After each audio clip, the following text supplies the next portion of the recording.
nice solid stout, isn't it? Yeah, it's not offensive. It's flavoursome. Does what it says on the bottle. Really, it's, nice little dry finish as well. Yeah. I don't know if I've had it out of the bottle. I've only had it on. This is keg, isn't it? This is one of their keg beers. They do it in keg, yeah. I think I've only had it on keg, and I've had it a lot colder. Yeah. So I don't know if I ever got quite the full effect of it. Okay, so we're drinking Fuller's Black Cab Stout, which is the first of 3 beers that we're going to feature this week, and we'll explain the reasons why we're going to do that as we go on. What have you been up to beer-wise this week, mate? To be honest, it hasn't been the most exciting of beer weeks. Although that could be, I don't know whether that's conscious or subconscious, but I've got a few things coming up which I'll share with you next week. But I've got nothing to share actually. Okay. I'll leave it there. Fair enough. I, on the other hand, have had quite the week. I've been taking part in the Badge Quest 2016 for the Big Beery Night. Which is on the 11th of November. So I've been trying to hit as many badges as I possibly can through various combinations. You have definitely been trying to go for the badges regardless of the quality of the beers. And some of the quality of the beers have been questionable. So I'm just going to a few standouts. I had at Little Leeds Beer House last week, I had Anagram Blueberry Cheesecake Stout from Omnipollo. And yes, it ticked every one of those boxes. It tasted like a blueberry stout, blueberry cheesecake in the form of a stout in a glass. It was big, it was thick, it was all sorts of beautiful. It was velvety. That was one of my standouts. Presumably you wouldn't be able to drink too many of them though. You wouldn't, because it's also 12%. Okay, for lots of reasons then. For many reasons, you wouldn't want to drink too much of that. What else did I have that was a bit of a standout? I paid £1.20 for a Polish 9% lager from my local Polish store called Karpacki. And I was actually mildly impressed with how it tasted. It didn't taste too bad, actually. And I was thinking, for £1.20 a can at 9%, I can get 4 of those for the price of a bottle of Cloudwater. You could also go and sit on a park bench as well with them. Yeah, I was wondering whether I needed to get myself a bench and what have you. And then I had a bit of a session at Mother Kelly's as well on Saturday, where I had some really interesting beers, mostly stuff from their fridges, because again I was trying to tick the boxes. That's not the cheapest way to spend an afternoon. Not at Mother Kelly's, it's not. No. Did you say you want the takeout price to just stand outside the their drinking barrier? Prices are quite something to behold, aren't they? I must admit. And then just to finish, I enjoyed a few beers that our friend Clayton brought back from New Zealand with him from Garage Project. Out of the 3, the Garagista. Being the American IPA. In that case, yeah, I had the same beers as well, and that one was definitely the standout of the 3. Although all 3 of them were very nice. Did you do them lager, pale, IPA? So did you sort of step up? Yes. Yeah. That's the way I did them. But yeah, I'd been out on Saturday night and ended up at an Italian restaurant, so I was on Moretti. So when I came home, I decided I needed a glass of hops. You needed something, and the Garagista worked perfectly for that. I have to admit. So yeah, thanks for muling them literally from the other side of the world, Clayton. Absolutely, and really tasty beers they were too.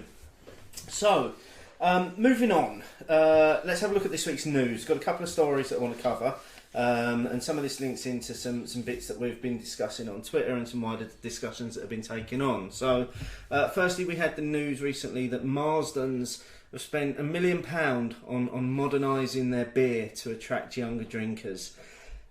Modernising their beer or their branding? Modernising their branding, which the jury's very much out about, isn't it, on this one? Yeah, I mean, we obviously saw a few bit of some discussion on Twitter about it. I have to admit, most of the discussion I saw was fairly much why. And I would have to, Marston's pedigree, when it's at its best, is a very solid bitter, and I actually quite like pedigree branding, I have to admit. Yeah, bottle and on the pump clip. I think there's it it feels traditional. It feels robust. There's something about it, isn't there? Yeah. For the listeners at home that can't see, Martin and I are now looking at the branding. Yeah. So we're looking at the old branding versus the new branding. Yeah. But the old Pedigree logo actually almost says there's a pedigree to this logo. Yeah. It's not. It does what it should do, whereas the new version doesn't stand out at all. Yeah, I mean, it's lost. I don't understand who this chap is on the logo, and we all know why they've done it, because they're trying to attract a younger market, and one might say they're trying to attract the craft market to their beers, and to their credit, they came out fighting their corner as well on Twitter, and they were saying that surely it's what's inside that counts, which is neither here nor there, but I'm just not sure. Yeah, well, the EPA's rank. Yeah. So I would just discontinue it rather than rebranding it if it was me. I just think in terms of what you've already got on the supermarket shelves, I just think the new branding's going to get lost. It's going to get lost much more. Maybe what they should have done is, again, comparing it, they'd already brought out a New World, and maybe if they want to keep the EPA in the brand, you could make those two as being your rebranding, but your old Empire IPA and your Pedigree I would have left alone. Yeah. Well, there we have it. So it'd be interesting to see how that works out, whether they sort of come back and sort of have any sort of a uptick, and whether they can put it down to the rebranding. Although I'm not too sure how you measure that kind of. I suppose it'll come down to sales, won't it? Yeah. Are they selling more in the supermarkets? Are they selling more in pubs? Yeah. Only time will tell. But then again, Marston's beer tends to be available most of the time in their own pubs. Yeah. So occasionally you might get it in the odd spoons. Yeah, but the rebranding bit, will that help? I mean, in spoons, will rebranding help it? I mean, I'm not sure. I don't think so. No. And if you're going to a Marston's pub anyway, then there's a good chance you're already going to be drinking Marston's. The rebranding won't. There's nothing wrong with classic branding, is there? No. If it's good, leave it alone. Yeah, and if the beer's good, like they were saying, then the beer's good. I think Pedigree is good. And I think the old Empire IPA are good. Yeah. And I would have left alone, because if you don't know what they're doing, you may also think, well, what are they hiding? Yeah. Why are you rebranding? But they're almost both part of what we're going to be talking about in a while, in terms of that beer journey. Yeah. Aren't they? They're maybe some of the first beers that a lot of people might have come across. Yeah. When they first started drinking.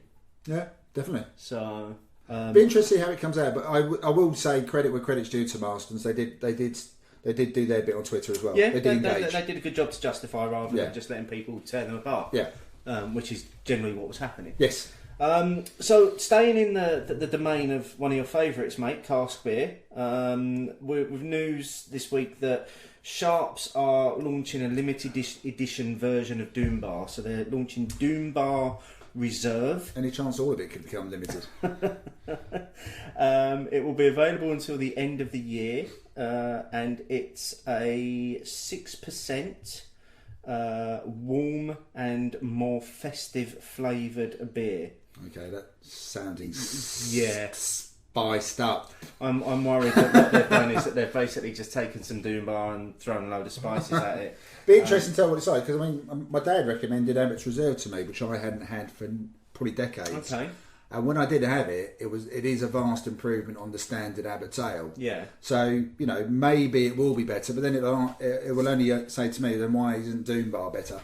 Well, that's the thing, and there are people that say that even though it's now brewed hundreds of miles away, that Doom Bar tastes better when you have it in Cornwall. But that could be the same.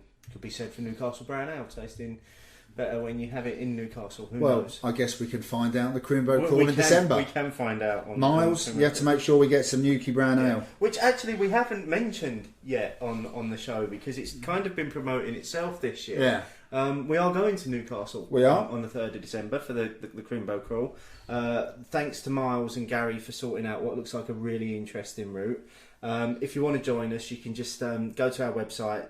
and have a look at the section that says Crimbo Crawl, and all the details are on there. So it'll be great to see loads of people turn up to the Capital Craft. Exactly, it's looking good, and the itinerary does look very interesting. Yeah, absolutely. I can't wait to go to Wylam. I think most people will probably. Definitely. Yeah.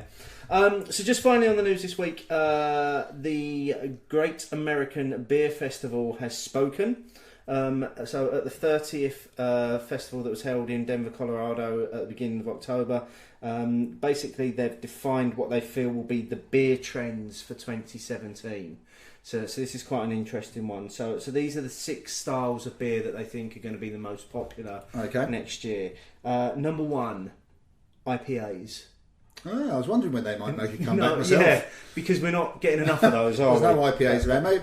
Maybe they're actually saying it'll go back to your sessionable IPAs. Just a standard. Rather than 5 or 6% Imperials. But I don't want session IPAs anymore.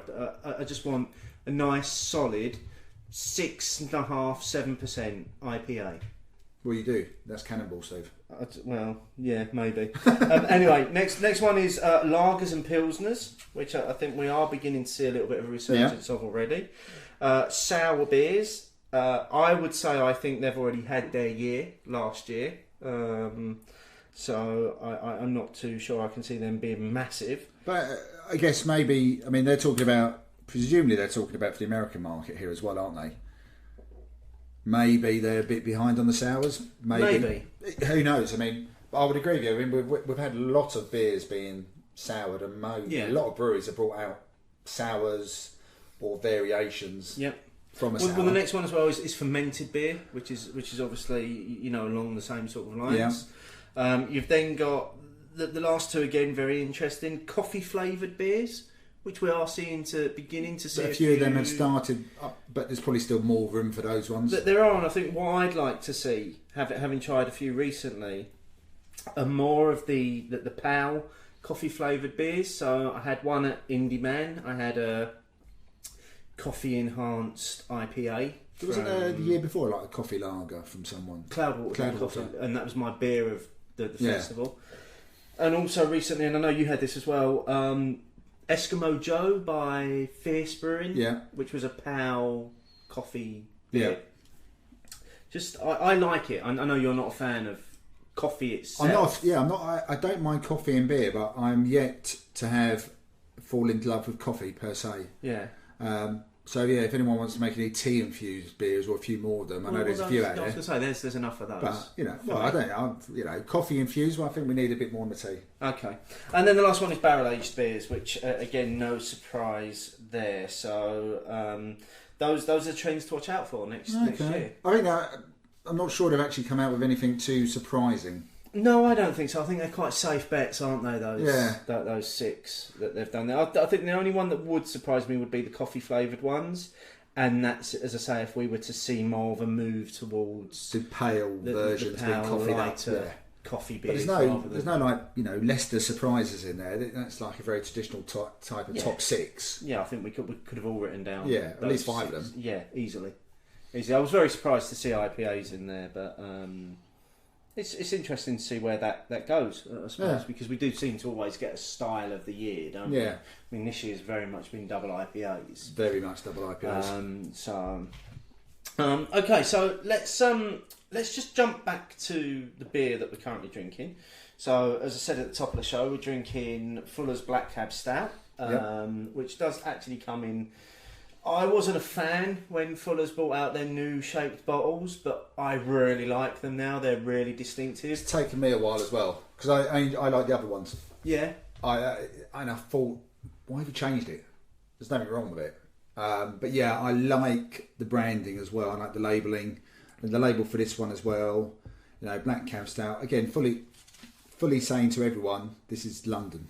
It is, and that's absolutely what it's about. It's you can't get more London than a Black Cab, can you?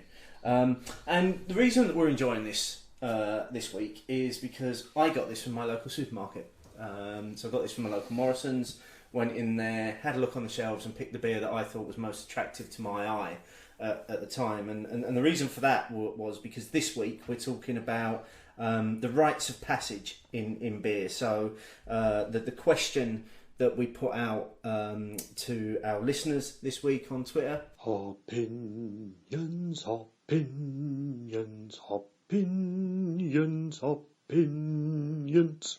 If you could start your beer journey knowing all that you know now, would your journey be any different? So we had 210 people take part this week. It was manic first couple of hours on the poll. We reached 100 votes quicker than we'd ever got there before. Okay, cool. On the first night, and it's been tight throughout the 24 hours of the poll as well. So eventually, no coming out on top with 41%, a very narrow margin against yes at 38%, and then the third fun option that people like to have, which was, what the fuck are you talking about? 21% of people actually voted for that. So I had no idea what the subject matter was about. And that's what we're going to chat about this week. It's we're going to chat about those rites of passage through beer and what your journey is. So, and we've kind of got a beer to pair with each of the three themes that came out with the responses. Yeah, there was very definite things that came out. So we had people actually saying about their journey. You had people saying about whether that would alter the types of beers they may or may not have drunk at various times. And what was really pleasing that came out of it was a lot of people talking about, regardless of all of that, I've met some fantastic people. Yeah. So almost the beer's irrelevant. To that. But as part of their journey.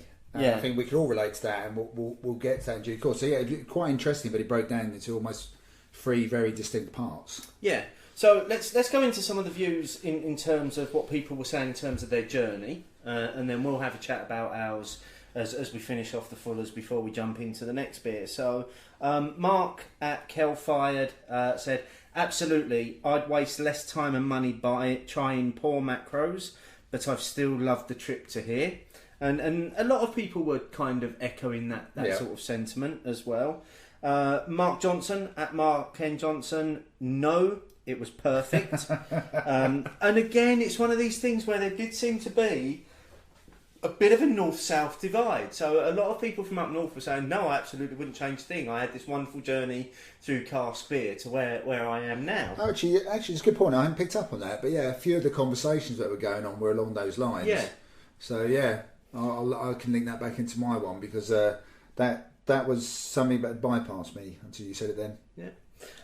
Coming back down south, Beer in Essex at Beer in Essex. Now I think that's Justin, who started tweeting under his pseudonym. Yes, but it's still the random bloke on Twitter, just to be clear. Yeah, still trying to find a new way into appearing on the show.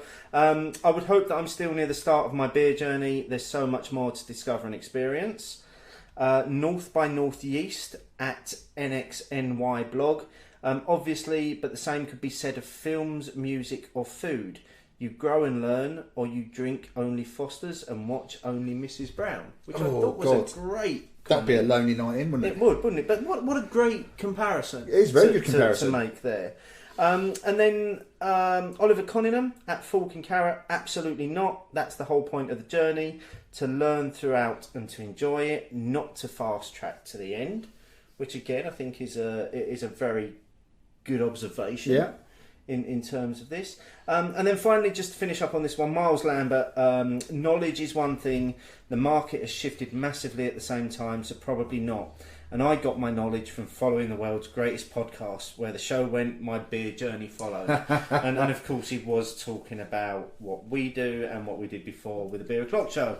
Cementing his place as number one fan. Cementing his place as number one fan for all time. So that's what people were saying in terms of their actual journey that they went through, and I know both you and I have got very different journeys as well. So do you want to jump in first with the journey that you went on? Yeah, I think I'll probably go back to what Miles has said here. Actually, the last comment you did, knowledge is about how great the podcast about how great the podcast is and how great it was previously.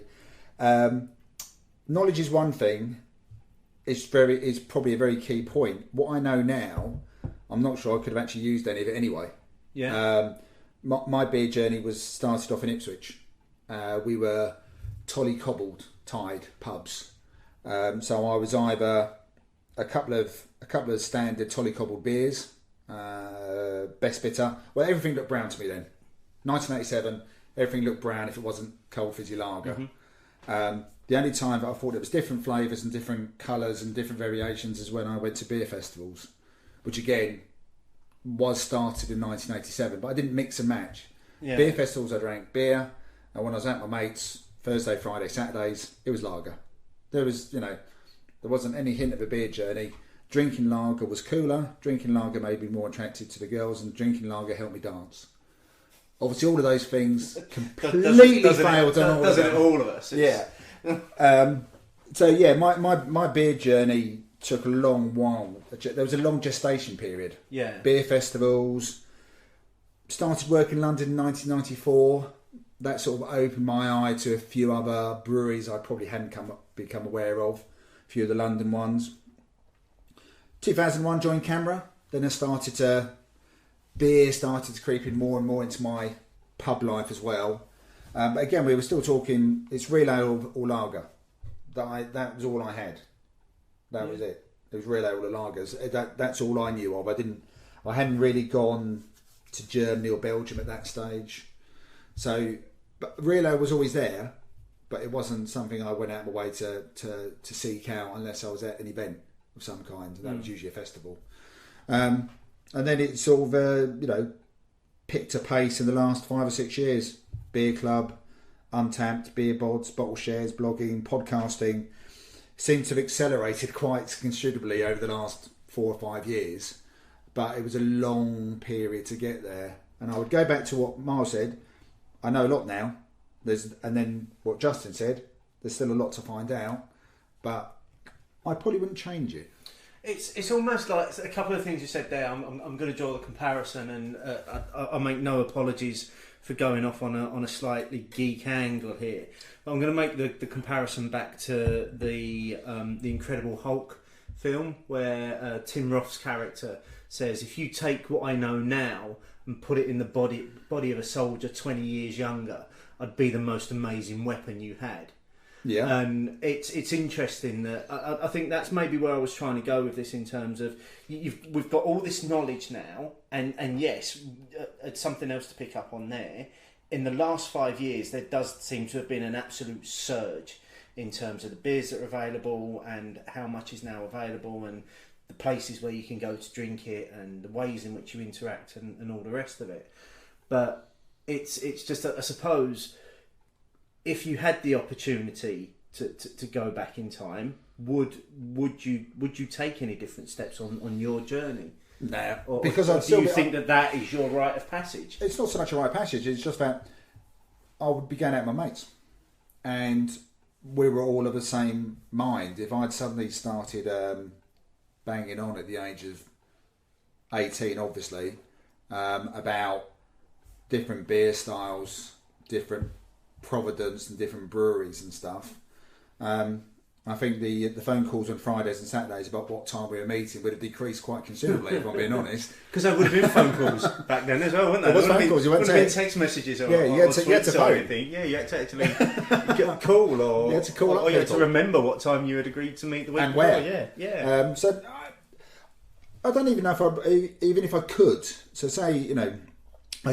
did find out today that when I did start drinking, there was around 230 breweries and 70 brew pubs listed. Okay. As a broad brush camera definition. So around about 300 places that brewed.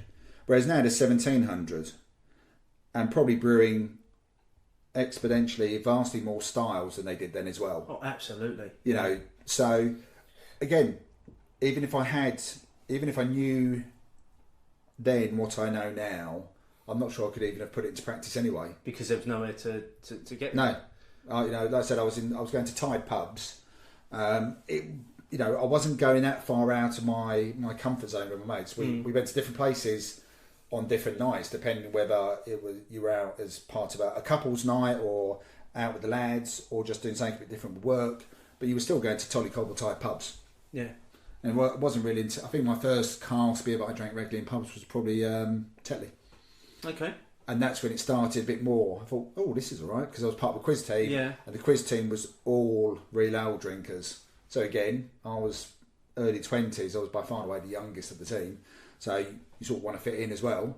So I just had the same thought, actually, I quite like this. And so it started to creep into my pub life. But that was just by learning naturally about it, and people saying, well, why don't you try this, or do you want a pint of this, or what are you having that for? Yeah. That kind of thing. Whereas with my mates, we never asked those kind of questions, to be honest. You just drank for enjoyment's sake. Yeah. Yeah. Yeah, it was, and also we had a limited amount of time. Unless you were going to go to a club, if you met up at 8 o'clock, you were drinking till 11. Oh, yeah, because, of course, pubs used to shut at 11. Or you had to go to a club. So there was very definite times when you were drinking as well. So it was a little bit of a different culture, I would say. So, I did vote no, because, you set up the polls very kindly for us every week, so I can actually vote on our polls. I voted no. I wouldn't bother changing any of it myself. I've enjoyed the journey, and especially over the last 3 or 4 years, I think it's been brilliant. Yeah, the amount of stuff. How I've ended up doing this with you, I don't really know, but I'm enjoying it. It's just kind of one of those happy accidents, isn't it? I suppose, yeah. It's for me. I think I'd have to agree. Actually, I don't think I'd change my journey, because if I look back, I started drinking real ale in my mid to late 20s.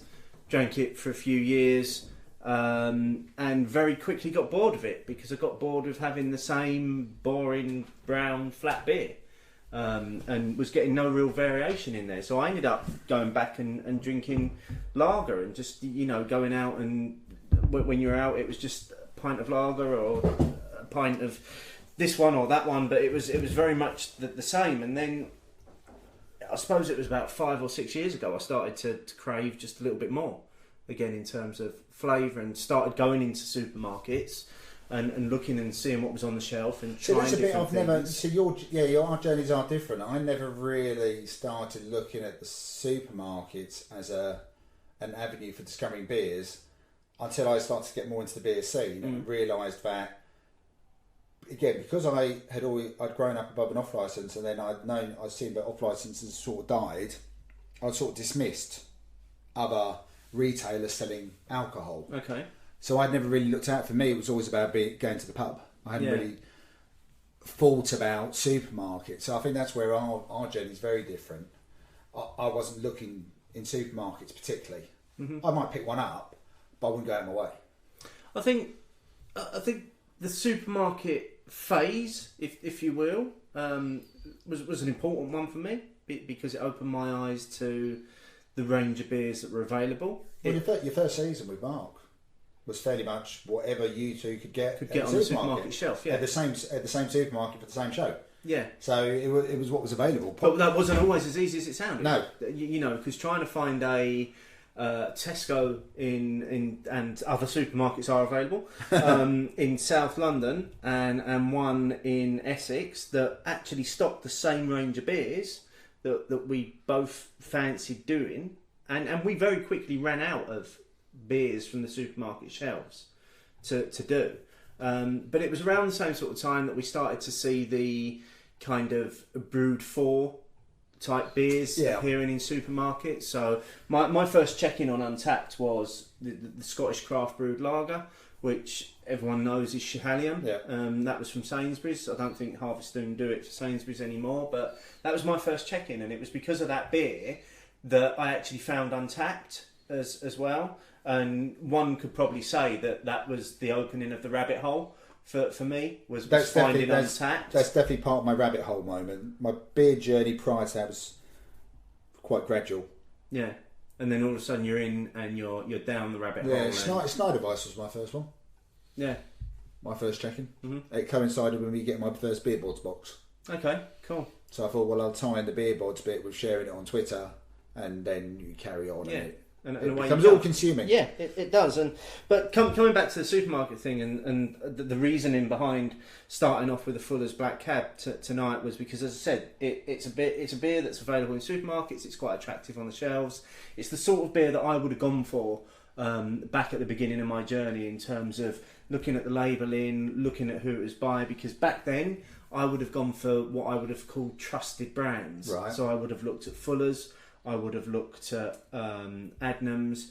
At the time, I would have looked at Moreland, not knowing that they were owned by Green King. Okay. I would have looked at Marsden's because their labelling was good, and I would have taken those as being the trusted brands. And that for me, that was the start of my journey. And then from there, just craving more and wanting to find out what more exists. And as you say, it coincides with a time where we've seen the rate of breweries in the UK just increase steadily, and they're all producing different styles and they're all producing different beers. Well, even just going back to your supermarket thing, because we did discuss supermarkets a little while ago. We did. And there's obviously been a few blogs recently. Because everyone follows the trend that we set. Well, exactly. I think we should add that on the t-shirt next time as well. But the amount of beers you can get from supermarkets now, compared to what you had at the start of your journey, there's hundreds more.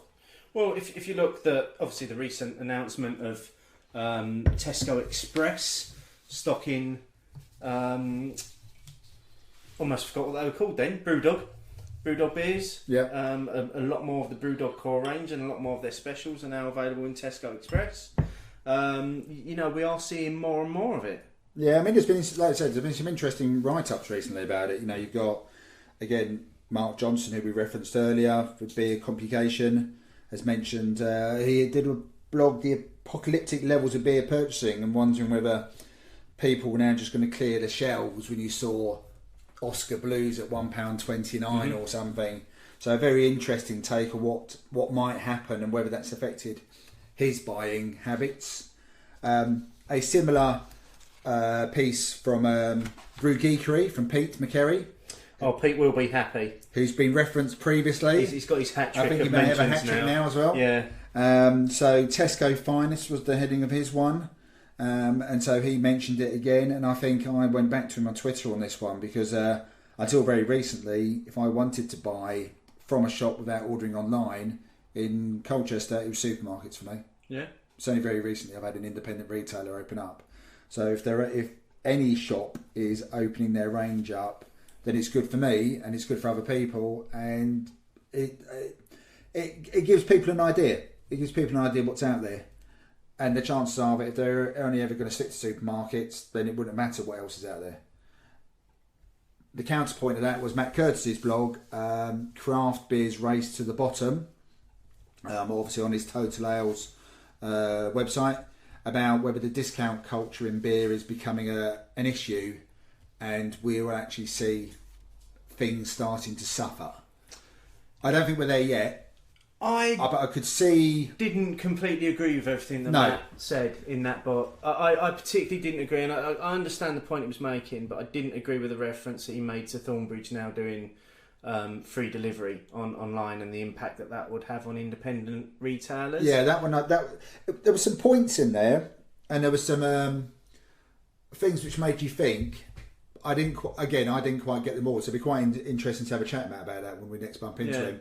Because there was a few bits I didn't quite get. But again, they were just a few things which people might want to need to look out for, and obviously we'll reference them in the show notes, which sort of tie in that your journey started, a lot of it, this particular part of your journey started off in supermarkets, but the range now, compared to even when your journey started 5 or 6 years ago... It's unbelievable, yeah. It's unrecognisable. I still get excited to go into supermarkets, especially Tesco's with the range that they stock now. And you see the range of cans. Yeah, I mean, I'd say M&S probably still have an edge. I'd on agree. Tesco, and I like the brewed for stuff in M&S as well. And M&S's you can find at train stations as well, yes, which is always handy. Yep. So I would say that they've probably got a slight edge on it, and with some of the ones that they've brought in as well, which are doing their beers. All I need is Northern Monk Double Heaven to appear at Marks and Spencer's train station shops, and that's it. I'm gone. Did you see the image of the Heathen 500ml can that they're planning for next year? Yep. That's what I want to see in Marks and Spencer's. I want to see tall boys of Heathen. And that'll be a journey home. Beer. Yeah. So while we've been talking about the supermarket stage and that part of the journey, we've just poured another beer to enjoy this evening. Now this is double IPA, and it's a homebrewed double IPA. So this is from Bob and Sarah Maxfield, who kindly gave us this bottle in demand. They did say to maybe drink before now. To be fair, they did. We wanted to save it and actually feature it on the show, and we felt that feature it on this week's show was right, because actually this can form part of someone's journey into beer. So let's give this one a try, mate. Cheers. Oh, thank you very much, Bob and Sarah. Wow. That's really nice. I'm liking that, mate. There's a lovely kind of sherbety red fruit nose to it. It's poured this lovely deep amber colour. Yeah, it has got a lovely double IPA kind of colour to it that you often associate with that style these days. Yeah. The head has retained on it beautifully as well down the glass. Yeah, I mean, I don't know how long Bob and Sarah have been doing the home brewing bit, because obviously I'm more familiar with Bob's blogging under the Midland Beer Collective, and having met him a couple of times as well, very good company. But I was unaware that he had a skill in home brewing as well, which, tying into what we're saying, I've been amazed over the last couple of years when I discover that people can make this stuff that we drink, that we call beer, in their kitchen, in their shed, in their garage, and it tastes so good. I never knew this was possible. Well, we're lucky enough to have Mark come along to the bottle share that we do, and he's an avid home brewer, and he always brings his beers along for us to try. Yeah, he had one at the Vic this weekend, which went down really well. Yeah, in Colchester at their homebrew festival. Yeah, and it just I suppose it just goes to show that as you say, people are doing this sort of stuff in their home now, and we did previous homebrew specials on the Beer O'Clock show, and for every one of them I always said that they're beers that I would be more than happy to pay good money for as well, and a lot of that just lends itself again to that part of the journey where actually, as a result of this journey that we're on, we do get to try an awful lot of different types of beer now. And the range of beers, amazing amount of range. I mean, like I said, but for someone to be able to do a double IPA at home, it tastes like that. It tastes like that with that sort of finish. Especially when when he said, "Well, it may not be at its best at the moment." Well, I do apologise if we're now drinking it past its best, but I make no apology for that. I'm bloody enjoying it. Yeah, it's really it's got a nice boozy burn at the end as well. So just while we're finishing that, just a few comments that kind of lend themselves to this part of the discussion and this part of the journey as well. So James at Gammon Baron said, the only thing that I miss from when I started drinking 20 years ago is the £1.20 a pint. But what a time to beer alive today. And I can't disagree with James there. The choice that we have now is just amazing. Matt Curtis at Total Curtis said, I wouldn't have dismissed Great Lager for so many years.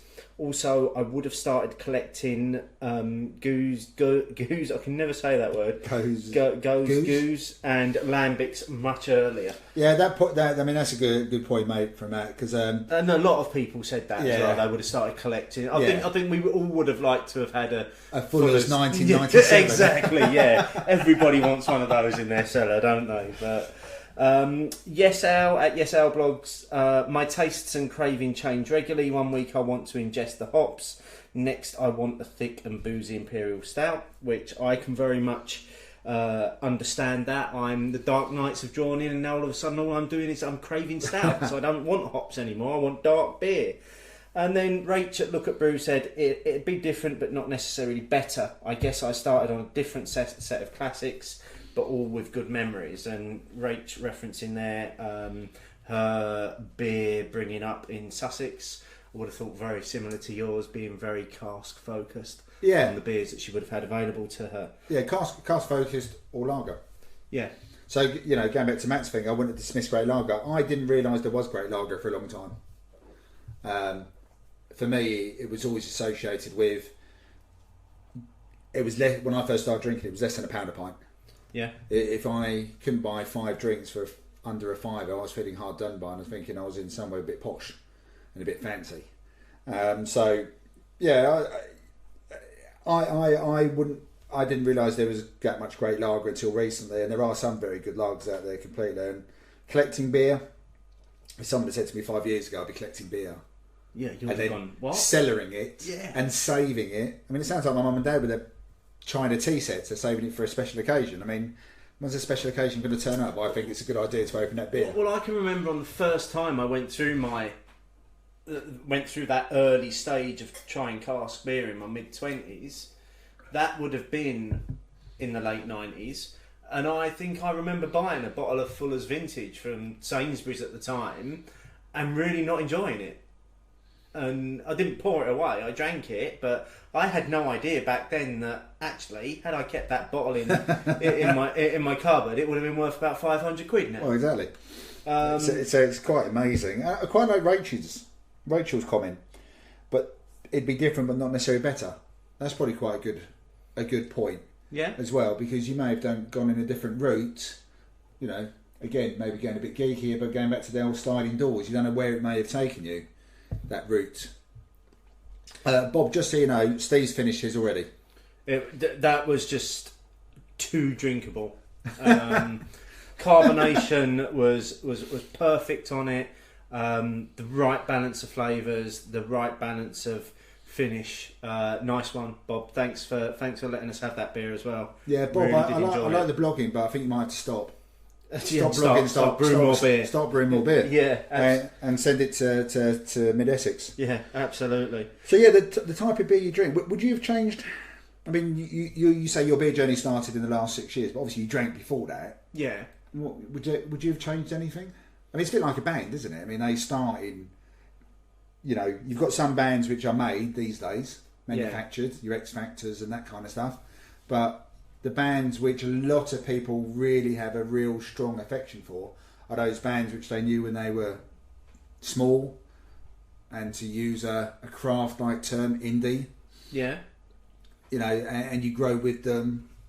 Is there anything that you would have bothered changing about your start of your beer journey? I don't think so. I think you know at the time when I was going through just drinking essentially what was ever on the bar, it was a time where it was quite a social period of my life, and probably quite a new parent at that time as well. So wasn't necessarily going out on big nights out. Yeah. So it was a case of socialising and just drinking what was ever on the bar, and then obviously as the kids started to grow up, and as you spend more time at home bringing children up, that's probably where I started discovering supermarket beers, and then from that place it was just in investigating more and more. And I think my life probably changed on the day that I went into the Holborn Whippet and saw written up on their wonderful centrepiece of a beer board. The word Cannonball, and I was like, oh, it sounds like an interesting beer, let me give that a go. And I think it was from that moment that I disappeared fully into that rabbit hole, and I was off looking for new adventures. That was literally the moment where I was like, I cannot believe that beer can taste this good. Mine was Jaipur. When I did my first beer tasting event at work in 2011, and Jeff Evans hosted it for us, brought the beers in, and he brought Jaipur. That was the last beer we tried. And it was like, what? Where's all this come from? Where has these flavours come from? All the beers were lovely that evening, but suddenly Jaipur was there. It's like, I've never had anything like this. And it was that inspired. Proved to me that there was still loads what I needed to know, wanted to know, and that. Bloody hell! These beers are made here as well. You know, that's the thing, isn't it? It's you had no idea that these beers were available, and because be it somebody opened that door for you, or you happened to walk past the door when it was open and you stepped in and you took your chance. I mean, a big part of my journey in, I suppose, leading me to the Holborn Whippet was rediscovering or discovering Adnams beers. It was around the time when they launched Ghost Ship. I completely fell in love with that beer. Wanted to try as many Adnams beers as I could, and I think that's where I started going down that route of what breweries don't.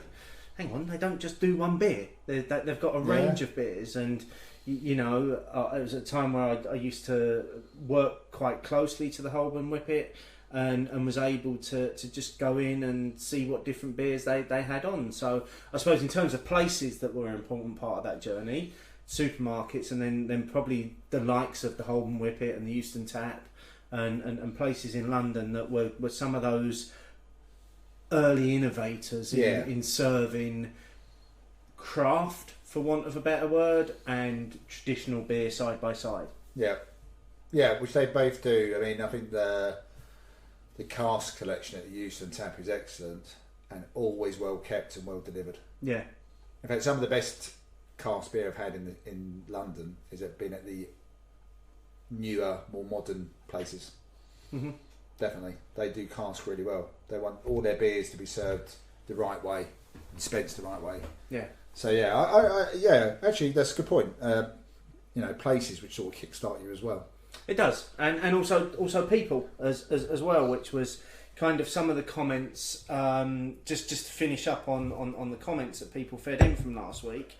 A few people commented on it wasn't so much about necessarily the beer, but about the people that they've met along their journey. So Bob Maxfield, obviously, again, Bob, thanks for one of this evening's beers. Oh, Bob, is this on Untapped? It's not. No, I've already checked. Can you put it on Untapped, Bob? Because there's badges. I thought I might get a badge for it. Yeah, come on, Bob. It's not on there. Why did we drink it? Why? There's no badge. Because we got given it. There's no badge. That's why. Oh. So he said, Bob Maxfield said no, because through the journey I have met and interacted with so many great people, the odd knob, but mostly great people. Is he going back about us nicking the fudge again? Possibly. I don't know whether he's quite got over that. And then also Janice Dunn at Mrs. Beer Snob said she wouldn't have been so cautious with beer choices, but meeting good people, friendships would have still have happened though. And as I say, quite a few people tapped into that as well, that it's been not necessarily just about the beer. And this final beer that we're going to taste tonight is kind of, for me, is representative of what beer has offered me. Yeah. So this is from Liberty Brewing Co., who are from New Zealand. It's called Knife Party. It's a 7.1% IPA, and this was brought back for us by Clayton. Yep. From New Zealand. Were it not for beer, I wouldn't know Clayton. I certainly wouldn't be sat opposite you recording a podcast right now. No, that's true. I mean, I knew Clayton anyway because we work at the same company. Yeah. But I think we sort of got to be aware of each other through the people in IT we knew rather than the beer. And the beer came afterwards, but once we knew about the beer in common, yeah, really good. Yeah. And yes, through him, I met you and a few of the other guys who've now formed part of the Essex Bottle Share. Yeah, which is quite a close-knit group Very itself now. close-knit community, I would say. Yeah. So let's have this one, and cheers to Clayton for this. Cheers, Clayton. Oh, there's some nose on that. Oh, that's delicious. Wow. I don't know what to say at the moment. That's just fantastic. For the listeners at home, Martin's chewing thin air right now. Yeah, I was actually doing the chewing.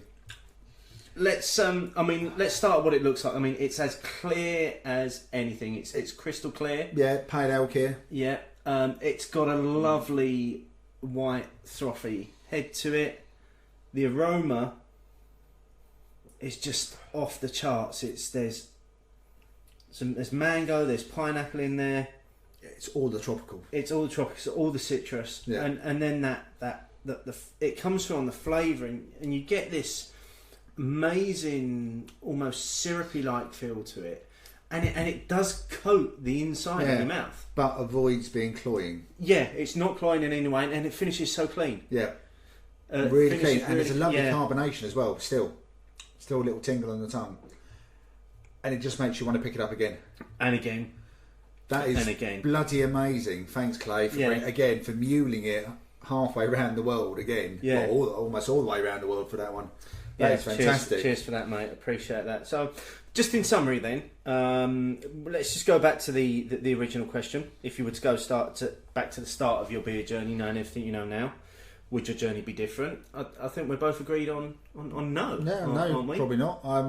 I don't know if I would have been able to do anything different. So there's my very practical side is coming out as well. Mm-hmm. Probably nothing I could have really done. I could have, when I explored when I did go to other countries, I maybe could have looked out, but again, different stage of my life, probably wouldn't have bothered so much. No, I've enjoyed how I've got to where I am now, because it's a bit like working your way through a company. You know, when you have these CEOs who say, you know, I started on the shop floor and now I run the company. Mm-hmm. But as far as they're concerned, they're best qualified to run the company because they've done every stage of it. And they haven't just leapt in at the deputy chairman level because they've got X amount of qualifications. They've also done all the hard stuff as well. They've done the slog. And I would liken it to that. I mean, I've done what could be described as a slog, even though at no stage do I ever think that was a slog. Standing in a pub with mates drinking beer never has been. It's not hard work, and never will be a slog. Yeah, let's be honest. And I still, when required, revert back to type when needed. Yeah, and I think you've proved that over the last few years of your trips to Butlins. Trips to Butlins, yeah. Okay, so if you still want to have a say on this topic, just tweet us. Use the hashtag Hopinions. And let us know what your thoughts are on this topic, and obviously keep an eye out for the polls that are on Twitter every Sunday night for you to get involved with for next week's show. So we've got to have a Prizeless Prize for this week. Yep, of course. We can't not have a Prizeless Prize. For anyone who's listened to our Goose Island specials, we didn't have a Prizeless Prize. So a few have built up. One of them is related to that show. Steve did take a really nice picture. Look at that. Of the beers we've tried. I'm with a shout. As part of a Goose Island. He is with a shout. And then next up was Miles. A picture at Wylam Brewery of Wild Beers bar that they set up, which looks, I'm fairly certain is the one they use for a lot of their events. Looks like the one they had set up at Indie Man. Then again, a bit of a north-south thing going on here. Okay. So we had the Ale Trail, so I think that's Gary. That is Gary, yeah. Who's helping us with the Crimbo Crawl.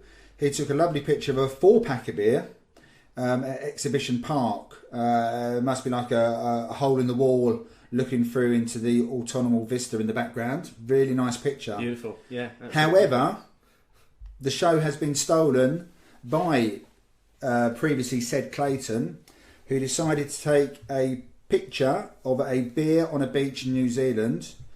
And what really does work is that this beer is actually named after said beach, and the beach he's taking it on is the same beach.